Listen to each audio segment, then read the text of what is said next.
So this is day 66, and it's been a while. I apologize. I'm gonna fill you all in though. I'm gonna show you a little bit around the ship, and then I'll fill you in when we get back to the room, because with the fans going, I don't know if you'll be able to hear me or not, and I really don't feel like yelling this whole time. Okay, so I'm gonna fill you in with everything that's been going on. Today is day 66. My last video was day 52. So it's been 12 days, almost 2 weeks since I actually made a video. And as soon as I'm done filling you in, I have a 4-minute clip of me walking down all the ramps of the ship, showing you the majority of all the decks.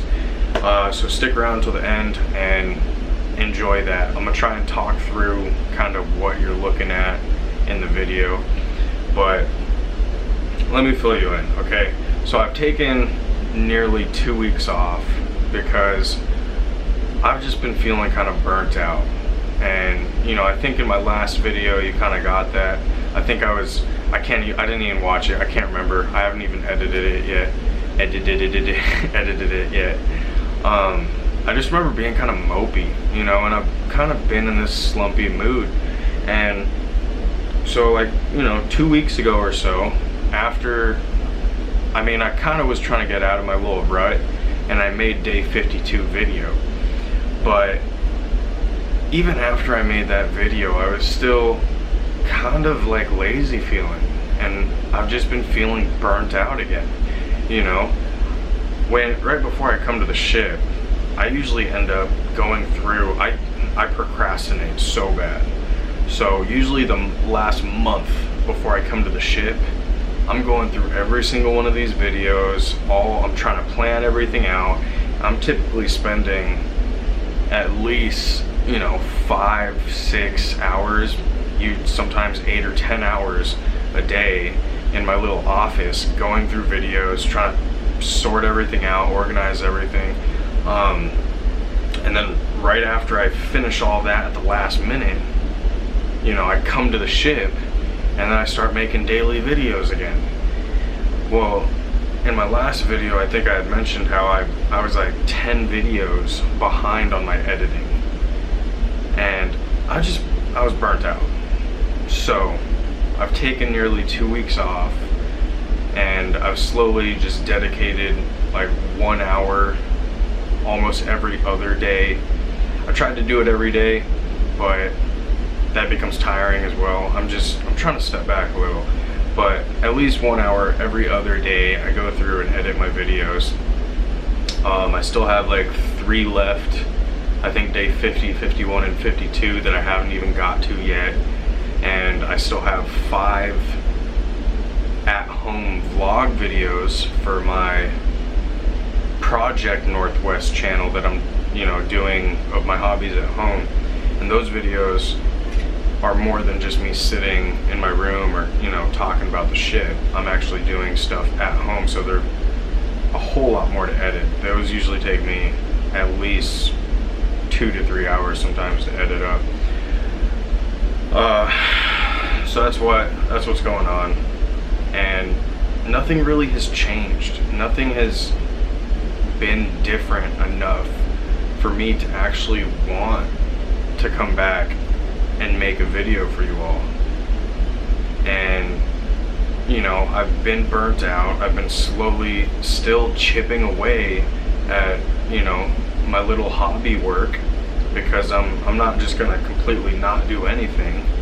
That makes me feel even lazier and crappier. So I'm still chipping away at editing some of my videos and being a little productive. I've been running in the evenings now. I stopped trying to wake up so early, and I still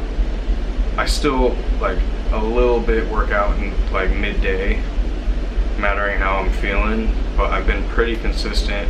I'm running 15 minutes every single night almost, except for these past 2 days because of what happened. But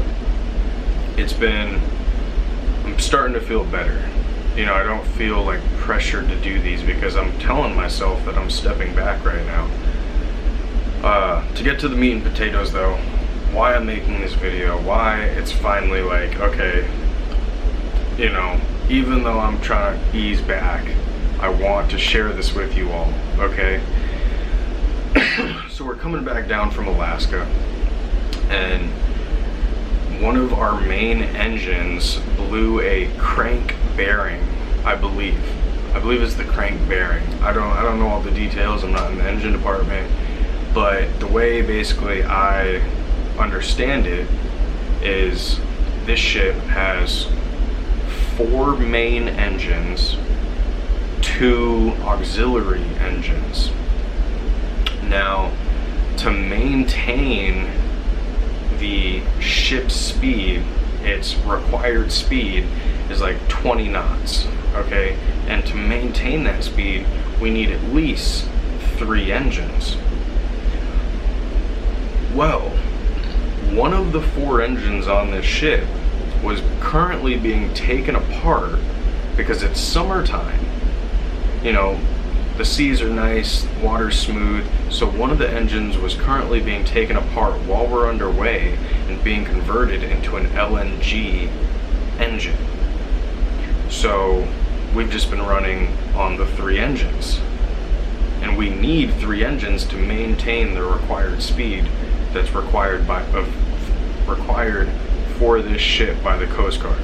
What I've been told and, you know, got from everyone else. Well, so we're on the 3 engines, and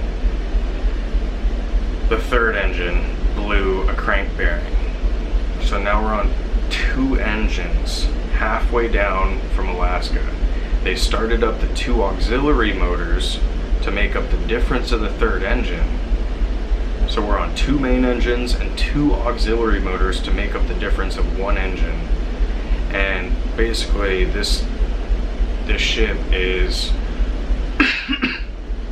there's basically 4, the engines are actually basically huge generators that they're generators that actually push power to an electric motor that turns the propellers. There's twin propellers on this ship, so it's not like a big diesel motor that's turning the propeller. It's actually 4 diesel generators that are turning on or sending electricity to a electric motor to turn the propellers. But anyways, so we had 4 main, 2 auxiliary. 1 was being taken apart and converted, so we were running on 3. The 3rd one blew a crank bearing, blew up, and then we were on 2 mains, 2 auxiliaries. It delayed us coming into Tacoma, and it delayed us by about 5 hours. And from what I was told, or what I heard, was that technically the Coast Guard will not let us go back to sea because we need to be able to maintain that cruising 20 knot speed. And to think that those 2 auxiliary motors were basically like, okay, we need 3 of them, 3 main engines, and the 4th one was kind of like a backup, you know, so they can rotate around, but we need at least 3 of them. The 4th one, our backup engine, was being converted. So now we were on our 3 main engines, and one of those blew up. So we were running on our backup's backup, is the way I can easily put it, to maintain our speed to come down. And the Coast Guard will not let us go back to sea on that, because if our backups go out, or another one of the main engines goes out, we would not be able to maintain the required speed that this ship is supposed to do. So we pulled into Tacoma late on a Wednesday, and what do you know, I'm actually able to get 1 vacation day, 1 paid day off for every 30 I have here.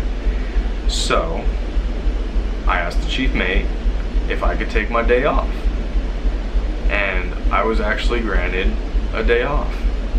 because we're actually, usually we come in on a Wednesday, we leave Thursday. We came in on Wednesday. Today's Friday, and we were shifting over to an anchorage currently while the engine is being fixed. Hopefully it'll be repaired by the next week so we can get back on schedule. But I took a day off. I was actually able to, I didn't go all the way home. I didn't want to kill all that time. So I actually had Charmaine come down here to Tacoma. We got a hotel room. We stayed the night in the hotel. I got probably the most sleep I've had in 2 months. I got like 7.5 hours straight. We woke up. We actually went to the Bonsai Museum in Tacoma, and it was very, very beautiful there. It's actually a bonsai museum / like 20-acre rhododendron hiking park. We just went to the bonsai side because I wanted to go watch a movie. Movie theaters have opened up. I'm a big movie theater guy, so we went to the bonsai museum for like an hour and a half. It's free to enter, and it is gratefully appreciated if you donate $10 when you leave, but you don't have to. It's a free museum, and if you're in the local area, I highly suggest going, because the stories that are behind each and every one of those trees is so amazing. Okay, I mean, okay, one thing I didn't know, most of you probably don't know, bonsai trees are any tree that you decide you want to create into a bonsai tree and you want to stunt its growth. Okay, you could take any tree. You could take apple trees, yew trees, pine trees, maybe, you know, any kind of tree you want. The bonsai tree is just, it's the art of stunting the growth of that tree and training it and sculpting it to look like what it's supposed to look like as a 100-year-old tree, but maintaining it in a stunted form. So like one of the stories, a guy was down in California. He planted 2 redwoods. It was actually really cool because I walked up, I was like, that looks like one of the redwoods in California. We walk up to read the story. It is a redwood, and a guy planted 2 redwoods, one in the ground, one in a bonsai pot. He let them both grow at the exact same time, but he turned one of them into a bonsai tree and maintained it at a stunted growth. And I forgot how long it was. It was, you know, however many years, but both these trees planted at the same time. One of which these redwoods he decided to turn into a bonsai. He maintained at like a barely a 2-foot height, while its brother or sister actually ended up growing up to like 80 feet. Both planted at the same time, both the exact same, you know, kind of seeds. He just maintained it small. Another one of the stories was real cool. It was about a Japanese guy in one of the encampments during the war, and my battery's about to die, son of a gun. But he was in one of the encampments, and he put a seed in a tin can and started the tree. Grew it for 3 years in the encampment before he was released out, and then went the rest of his life maintaining this bonsai tree until he finally donated it to the museum. And these trees are 60, 70, 105 years old. But, you know, these little tiny guys that people just maintain and pass on to family members and other bonsai enthusiasts, they're super cool. But yeah, so the engine broke down. I got to go spend an entire day with my lady, go to the movies, go to a museum, came back here. I'm fully refreshed. I'm probably still gonna bring it back a little with all the videos and the editing just till I get back into the groove again, because I'm really trying to focus on both my mental and physical mindset, mental and physical health. So now we're gonna get into the last 4 minutes of me walking around. Okay, so I'm gonna record the audio as I'm actually editing it. What you're looking at over here is that opening was the ramp when we're in Alaska. That right there was kind of, we call it the tunnel. Back over to the ramp over here, we still got one of the tugs down there. That is part of the mooring station for the Alaska side. Over here is the aft mooring station for when we're in Tacoma. Another ramp going down to the second deck. Another tunnel going forward of the ship. Here's the aft mooring station. The two, like, here's the port, but the two, like, box structures that were right next to the mooring stations, those are actually going to be, if you were paying attention in the beginning of this video, I said one of the engines on here was being taken apart and it's being converted into an LNG engine. So those two box structures that were next to the mooring station, those are actually going to be the LNG bunkering station, because it needs to be a enclosed bunkering station. So that guy over to the right, he actually just went into the paint locker. So that's the paint locker there. Am I gonna show it? I don't know. I guess I'm not gonna show it.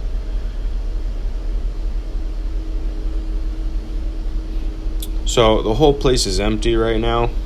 That's why this is perfect timing to do the video. Take this video right here, because we're actually, I think we're on the dock. Yeah, we're on the Tacoma dock, and because the engine's being repaired, we're not being loaded or unloaded with cargo. The current cargo that's on here is just kind of just like put on just cause. The other sister ship of this ship actually took like the majority of our reefer containers and reefer cargo for us up to Alaska.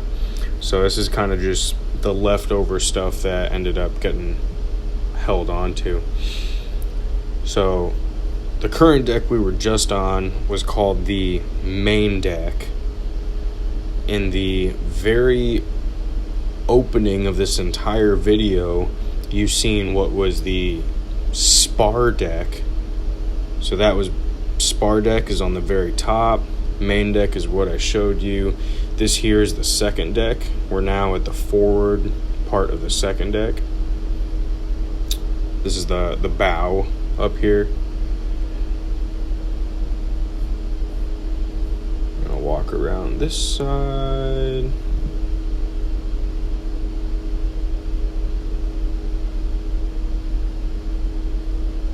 Yeah, ladies and gentlemen, it's really weird seeing this ship completely empty, because usually it's just butt to butt with trailers, and it's a complete maze to walk through. This little structure on the right here that we call the doghouse, that actually goes down into the other cargo holds underneath this deck and into the tank top where the cars and vehicles are stored.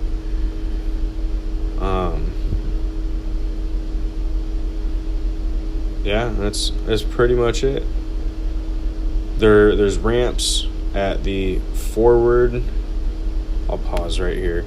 There's ramps at the forward. We just came down the forward ramps. These right here you see on the right side, those are the aft ramps. This opening with the bright light, that is the mid ramp, ramp number 2. This is where the gangway's at, and basically the main ramp. But on the back side over there, down that tunnel, there's another ramp, and then, like I said, at the beginning. Oh, I made this video right when we were leaving, I think. They already took that ramp down. But yeah, that's it. I hope you enjoyed it. Hit that subscribe button. like, comment, share. Love you all, and I'll see you in the next one.